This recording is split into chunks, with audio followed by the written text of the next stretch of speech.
하나님의 말씀은 이사야 1장 2절에서 9절의 말씀입니다. 하늘이여 들으라, 땅이여 귀를 기울이라. 여호와께서 말씀하시기를 내가 자식을 양육하였거늘 그들이 나를 거역하였도다. 소는 그 임자를 알고 나귀는 주인이 구유를 알건만은 이스라엘은 알지 못하고 나의 백성은 깨닫지 못하는도다 하셨도다. 슬프다 범죄한 나라여, 허물진 백성이여, 행악의 종자여, 행위가 부패한 자식이로다. 그들이 여호와를 버리며 이스라엘이 거룩한 자를 만으리 여겨 멀리하고 물러갔도다. 너희가 어찌하여 매를 더 맞으려고 더욱더욱 배역하였느냐.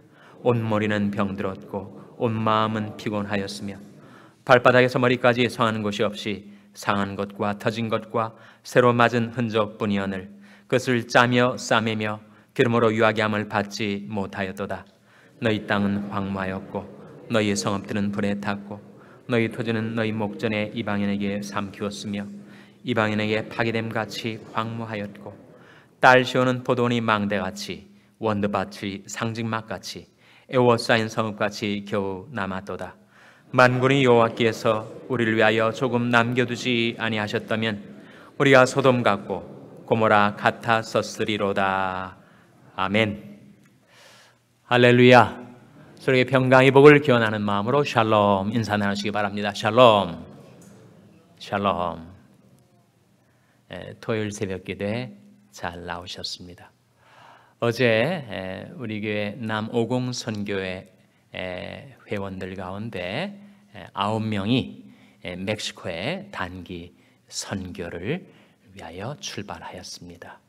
이제 선교 그야말로 단기, 어제와 오늘 1박 2일이 짧은 기간이지만 주님의 이름으로 나간 그들에게 주님과 함께 해주시고 이 플래카드에 나오는 것처럼 복음과 사랑을 전파하는 샬롬교회, 멕시코에 나가서 복음과 사랑을 전파하는 사역을 잘 감당하고 오늘 밤에 무사히 귀환할 수 있도록 우리 9명의 선교 단원들을 위해서 기도해 주시기를 바랍니다. 내일이 주일입니다. 내일을 준비하는 오늘이 되시기를 바랍니다. 우리가 이제 새벽 시간에 이사야 말씀을 상고하게 되었습니다. 이사야는 구약 속의 신약이라고 일컬어지는 구약 가운데서도 가장 신약적인 책, 하나님의 은혜와 사랑을 증가하는 희망의 책입니다. 이사야는 선지자 이사야의 기록한 예언서인데 이사야라는 이름의 뜻이 뭐죠? 이사야라는 이름의 뜻은 야훼의 구원이란 뜻입니다. 이사라는 그 이쉬라는 발음이 연상되는 이름이 있지 않습니까, 여러분? 구원이라는 뜻을 지닌 이름으로서 이쉬라는 음가가 들어가 있는 또한 이름을 여러분이 기억하시죠? 뭡니까? 예수 아닙니까? 예수. 이사야의 이쉬의 예수. 예수의 뜻이 뭐예요? 예수의 뜻이 무엇입니까? 바로 구원 아닙니까? 아들을 낳으리니 이름을 예수라 하라. 이는가 자기 백성을 죄에서 구원할 자이심이라. 그리고 예수 그리스도의 이름, 예수의 뜻은 구원인데 이사야의 이사가 바로 구원이라는 뜻을 담고 있고 마지막 야는 뭘 가리키겠어요? 야훼, 여호와를 가리킵니다. 그러니까 이사야 선지자의 이름의 뜻은 여호와의 구원이란 말이에요. 그래서 이사야 전체는 인간이 아무리 폐역하고 하나님을 거역하여 부패하고 멸망을 당할 지경이 되었다 할지라도 하나님이 그 신실하신 사랑으로 하나님의 구원이 우리에게 이르게 된다라는 희망의 메시지를 주고 있는 책이 바로 이사야입니다. 이사야가 전체가 몇 장까지 있죠? 66장. 66이라는 숫자가 여러분에게 연상시키는 또 하나의 숫자가 있죠. 무슨 숫자입니까? 66은 신구약 성경 전체가 66권으로 되어 있습니다. 구약이 몇 권이라고요? 구약이 39권. 신약이 몇 권입니까? 27권. 어떻게 외우시라고요? 3927. 어제 연세 많이 드신 권사님 한 분이 내가 3927은 기억하고 있는데 내가 왜 그걸 기억하고 있는지를 모르겠다고. 3927, 구약 39권, 신약 27권. 그래서 도합 66권. 그런데 희한하게도 이사야가 전체가 66장이란 말이에요. 그래서 전반과 후반으로 나눠볼 때 1장부터 몇 장까지가 전반부겠습니까? 39장까지. 희한하죠? 그리고 40장부터 66장까지의 후반부 27개의 장이 바로 이사야의 후반부를 구성하고 있는데, 그것은 마치 구약과 신약과 같은 메시지를 담고 있다는 거예요. 구약은 하나님이 거룩하심이 두드러지게 나타나고 신약은 하나님의 사랑이 두드러지게 나타나죠. 그래서 구약은 하나님이 거룩, 공의, 진노, 심판 이런 메시지가 강조가 된다면, 신약은 하나님은 사랑이시라, 하나님의 사랑, 은혜, 자비, 긍휼이 강조되어 나타나는 것이 신약이지요. 그러나 구약 속에 신약이 들어있고 신약 속에 구약이 나타나 있듯이 이사야 말씀도 전반부에서는 하나님의 거룩과 공의, 심판과 진노가 더 강조되어 나타나고, 후반부에서는 하나님의 자비, 긍휼, 은혜, 회복의 메시지. 그래서 이사야 40장 1절이 위로하라, 내 백성을 위로하라, 이렇게 시작이 되고 있지 않습니까? 그래서 우리는 구약과 신약을 한 권의 책으로, 하나님의 말씀인 성경책으로 받듯이 우리가 하나님의 말씀을 대할 때 그 어느 말씀에서나 우리에게 두 가지의 메시지가 함께 들려오는 겁니다. 하나는 경고의 메시지, 다른 하나는 위로의 메시지.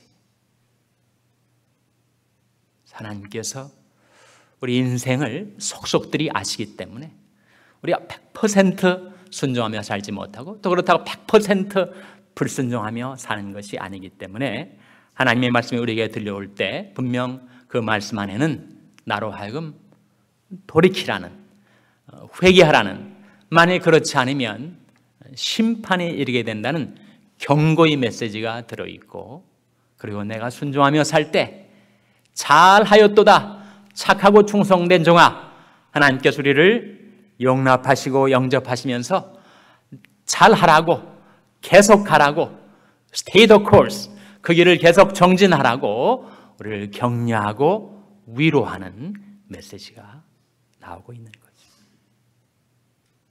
그래서 오늘 본문 말씀에서도 그와 같은 경고와 위로가 함께 나타나 있습니다. 먼저 2절 말씀 같이 읽겠습니다. 2절 말씀 시작. 하늘이여 들으라, 땅이여 귀를 기울이라. 여호와께서 말씀하시기를 내가 자식을 양육하였거늘 그들이 나를 거역하였도다. 하나님과 이스라엘 백성들과의 관계는 아버지와 자녀의 관계. 오늘날도 하나님과 그리스도인들과의 관계, 하나님과 나와의 관계는 아버지와 자녀의 관계입니다. 그러므로 주께서 말씀하시기를 너희는 저희 중에서 나와서 따로 있고 부정한 것을 만지지 말라. 내가 너희를 영접하여 너에게 아버지가 되고 너희는 내게 자녀가 되리라. 말씀하신 대로 하나님은 우리 아버지, 나의 아버지, 나는 하나님의 자녀. 하나님께서 아버지가 자식을 긍휼히 여기고 양육하듯이 우리를 긍휼히 여기시고 양육해 주셨는데, 우리가 하나님을 거역하여 하나님께로부터 물러갔다는 거예요. 그래서 2절의 키워드는 거역입니다. 거역. 하늘이여 들으라, 땅이여 귀를 기울이라. 여호와께서 말씀하시길 내가 자식을 양육하였거늘 그들이 나를 거역하였도다. 죄의 특성, 죄의 본질은 거역입니다. 반역입니다. 하나님을 거스리고 하나님을 배역하는 것이 죄의 본질이에요. 이스라엘 백성이, 특별히 유다와 예루살렘 거민들이 하나님의 사랑을 저버리고 그들이 하나님을 거역한 채 하나님께로부터 물러가게 된 것입니다. 하나님이 통탄해 하시면서 말씀하시기를 3절에 소는 그 임자를 알고 나귀는 주인의 구유를 알건만은 이스라엘은 알지 못하고 나의 백성은 깨닫지 못하는도다 하셨도다. 4절 말씀 같이 읽겠습니다. 시작. 슬프다 범죄한 나라여, 허물진 백성이여, 행악의 종자여, 행위가 부패한 자식이로다. 그들이 여호와를 버리며 이스라엘 거룩한 자를 만홀히 여겨 멀리하고 물러갔도다. 슬프다. 하나님이 이르시는 말씀이에요. 이스라엘 백성을 향하여, 유다 백성을 향하여 범죄한 나라여, 허물진 백성이여, 행악의 종자여, 행위가 어떠한 자식이라고요? 부패한 자식이로다. 이 4절의 키워드는 부패입니다. 우리가 하나님을 거역하고 하나님께로부터 멀어지기 시작하면 우리는 부패하기 시작해요. 타락하기 시작합니다. 생수의 근원 되시는 하나님께로부터 멀어지면 멀어질수록 우리 인간은 부패하고 타락하게 되어 있습니다. 그러니 하나님께서 얼마나 안타까이 하나님의 백성들을 지켜보고 계시겠습니까? 이 백성이 두 가지 악을 내게 행하였나니 곧 생수의 근원되는 나를 버린 것과 스스로 웅덩이를 판 것인데 그것은 물을 저축지 못할 터진 웅덩이니라. 생수의 근원, 생명샘물이 계속해서 용솟음치는 생명이 그런 대신 하나님께로부터 멀리 물러가서 스스로 한번 살아보겠다고 웅덩이를 팠는데 그것은 물을 저축지 못할 터진 웅덩이라는 거예요. 하나님께서 답답해서 하나님께서 이르신 말씀이 예레미야 2장에 나오는데 너희 열조가 내게서 무슨 불의함을 보았건대 나를 멀리하고 헛하는 것을 따라 헛되이 행하였느냐. 내 악이 너를 징계하겠고 내 패역이 너를 책할 것이라.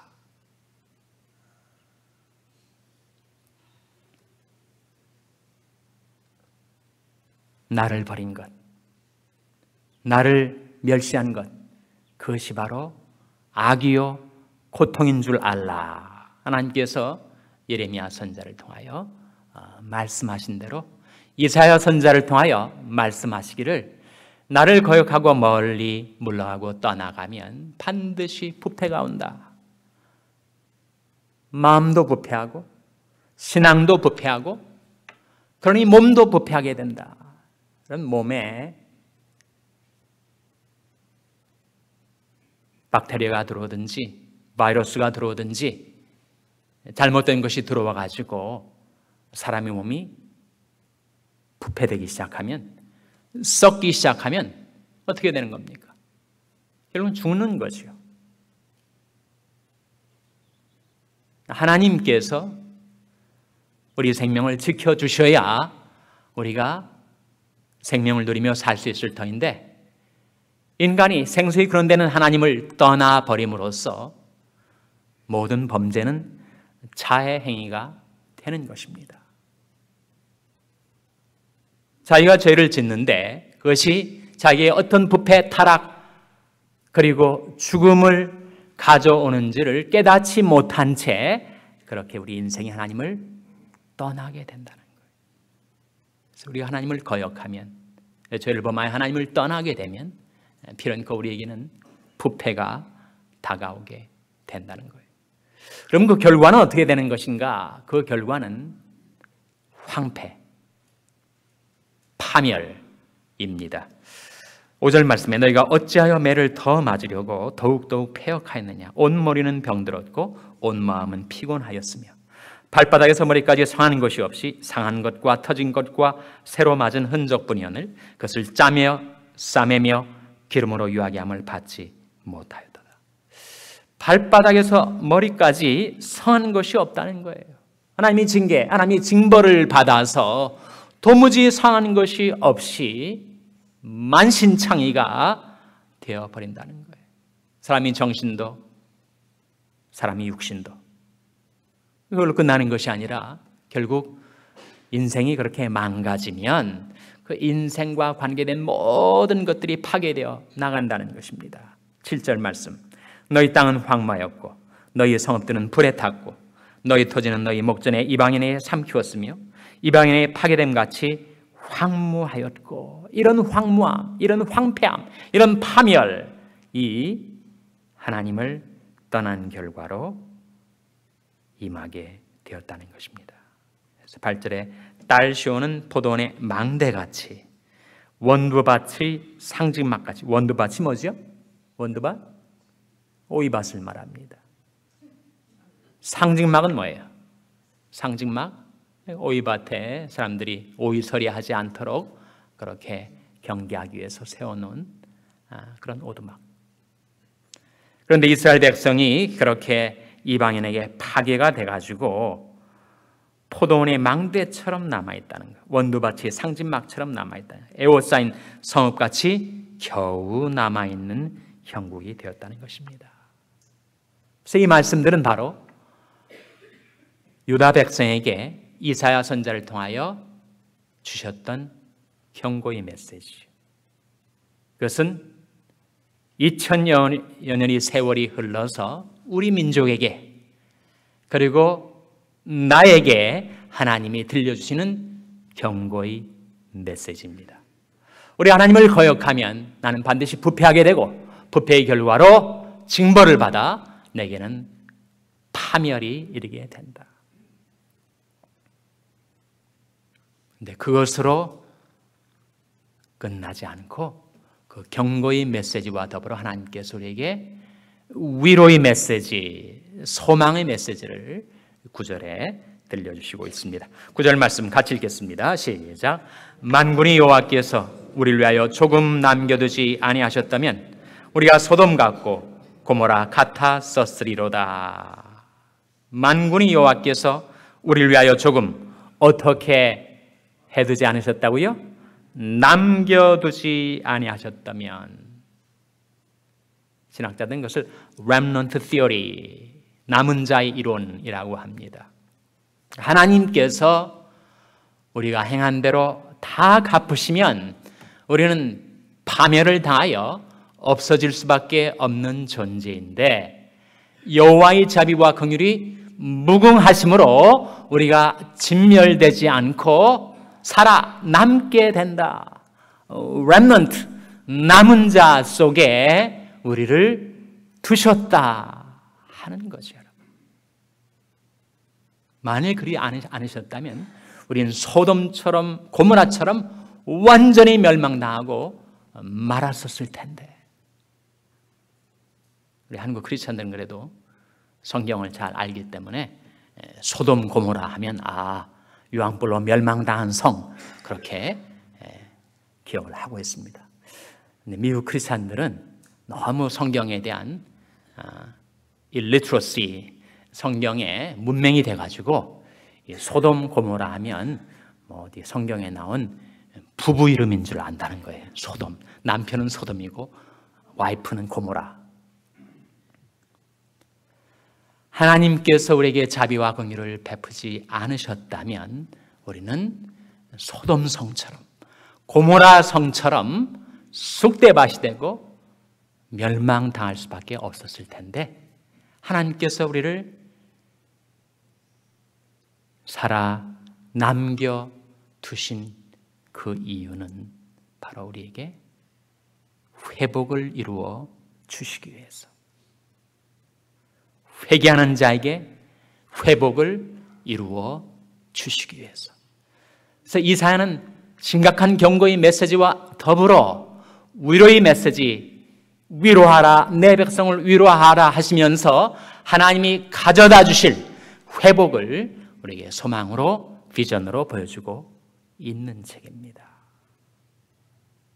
그것은 하나님의 자비와 긍휼 때문이죠. 아침마다 새로우신 하나님이 신실하신 사랑 때문입니다. 그 이유는 우리가 남은 자 속에 들어갈 수 있었던 이유는 전혀 우리에게서 그 이유를 근거를 찾아볼 수가 없고 그것은 오직 하나님이 자비와 공의를 하나님이 은혜와 사랑에서 나온 것이란 말입니다. 이걸 깨닫지 못하고 우리가 간악한 마귀에게 속아서 마귀가 이끄는 대로 살아가면 어떻게 되는가? 우리에겐 모든 귀중한 것들, 건강도, 양심도, 가족도, 재물도, 관계도 모든 귀중한 것들 다 도적질 당하고 끝내는 죽임당하고 그것도 모자라서 결국은 멸망에 던져지게 된다는 거예요. 그래서 예수님께서 요한복음 10장 10절 말씀에 도적이 오는 것은 도적질하고 죽이고 멸망시키려는 것뿐이요 내가 온 것은 뭐라고 하셨습니까? 내가 온 것은 양으로 생명을 얻게 하고 더 풍성히 얻게 하려는 것이라. 예수님이 우리에게 오셔서 우리를 안위해 주시고 위로해 주시고 우리 죄를 사해 주시고 그 신실하신 사랑, 영원토록 변치 않는 사랑 가운데 우리를 인도하시기 위하여 우리의 잠시 징계를 허락하셨으나 결국 우리를 회복시키셔서 우리로 하여금 생명을 얻고 풍성한 삶을 살도록 우리를 인도해 주신다는 거예요. 간악한 마귀에 속지 말고 자신을 하나님께 순복하는 가운데 마귀를 대적하면 마귀는 물러갈 것이요 이제 나는 어떻게 살아갈 것인가? 하나님이 주시는 위로와 희망의 메시지를 붙들고 주님께서 오셔서 나를 인도하려 하실 때 주님을 섬기며 따르면 주님께서는 거역과 부패와 파멸에서 나를 건져주시고 내게 생명을 얻게 해주실 뿐만 아니라 이 땅에서 그리고 영원한 천국에 들어가서 풍성한 삶, 영생을 누리게 해주실 줄로 믿습니다. 기도하시겠습니다. 오늘 말씀 기억하며 하나님, 저희들이 하나님 말씀 듣고 회개하오니 회복시켜 주시옵소서. 기도하시기 바랍니다. 우리 자녀들을 위해서 기도할 때 하나님, 저희 자녀들이 하나님의 음성, 하나님의 말씀을 깨닫게 해주시고 회개하면 하나님 앞에 나올 때 우리 자녀들을 붙들어 주시고 회복시켜 주시고 사용하여 주시옵소서. 위하여 기도하시기 바랍니다. 병상에 있는 연약한 지체들 위해 기도해 주시기 바랍니다. 여호와의 자비와 긍휼 가운데 하나님 저들을 지켜주시고 그 생명을 소생시켜 주시고 건강을 회복시켜 주시옵소서. 위하여 기도해 주시기 바랍니다. 우리 샬롬 교회가 하나님께로 돌이키는 교회, 참 회개하여 하나님의 회복의 역사를 받아들이는 교회가 되게 해달라고 기도해 주시기 바랍니다. 여러분이 생업을 위해서 기도하시고 멕시코에 나가 있는 9명의 단기 선교단원들 오늘 선교 사역을 잘 마치고 무사히 안전하게 귀환할 수 있게 해달라고 기도해 주시기 바랍니다. 하나님 앞에 나온 저희들을 긍휼히 여기사 성령으로 충만케 해주시고 사명 감당케 하여 주시옵소서. 이런 제목들로 우리 합심해서 기도하겠습니다.